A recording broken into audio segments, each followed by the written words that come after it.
एक राजा था। उसे पढ़ने लिखने का बहुत शौक था। एक बार उसने मंत्री से कहकर एक शिक्षक की व्यवस्था की। शिक्षक राजा को पढ़ाने के लिए रोज आने लगा। राजा को शिक्षा ग्रहण करते हुए कई महीने बीत गए, मगर राजा को कोई लाभ नहीं हुआ। गुरु तो रोज खूब मेहनत कराते थे, परंतु राजा को उस शिक्षा का कोई लाभ नहीं हो रहा था। राजा इस बात से बड़ा ही परेशान रहने लगा। गुरु की प्रतिभा और योग्यता पर सवाल उठाना भी गलत था, क्योंकि वो एक बहुत ही प्रसिद्ध और योग्य गुरु थे।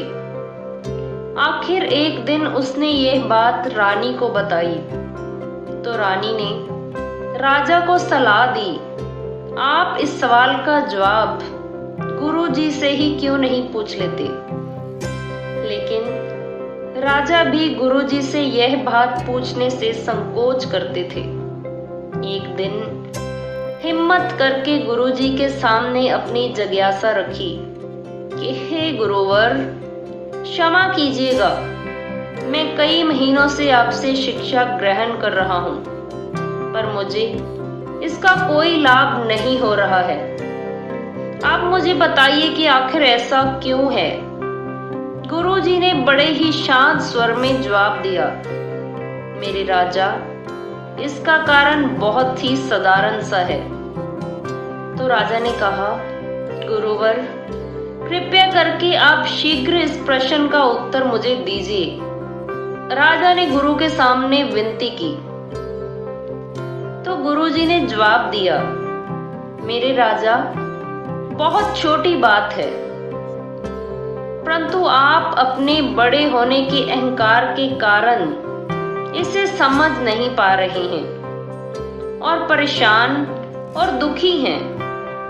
माना कि आप एक बहुत बड़े राजा हैं, आप हर दृष्टि से मुझ में पद और प्रतिष्ठा से बड़े हैं, परंतु यहाँ पर आपका और मेरा रिश्ता एक गुरु और शिष्य का है।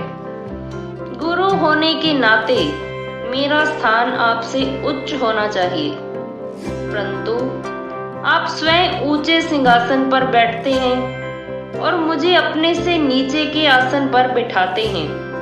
बस यही एक कारण है जिससे आपको ना तो कोई शिक्षा प्राप्त हो रही है और ना ही कोई ज्ञान मिल रहा है। आपके राजा होने के कारण मैं आपसे यह बात नहीं कह पा रहा था। कल से अगर आप मुझे ऊंचे आसन पर बैठने पर गौर करें और स्वयं नीचे बैठें, तो कोई कारण नहीं कि आप शिक्षा प्राप्त ना कर पाएं। राजा की समझ में सारी बात आ गई और उसने तुरंत अपनी गलती को स्वीकारा और गुरुवर से उच्च शिक्षा प्राप्त की। दोस्तों, इस छोटी सी कहानी का सार यही है कि हम रिश्ते, नाते, पद या धन, वैभव किसी से भी कितने भी बड़े क्यों ना हो, हम अगर अपने गुरु को उसका उचित स्थान नहीं देते तो हमारा भला होना बहुत मुश्किल है। और यहाँ स्थान का अर्थ सिर्फ ऊंचा या नीचे बैठने से नहीं है।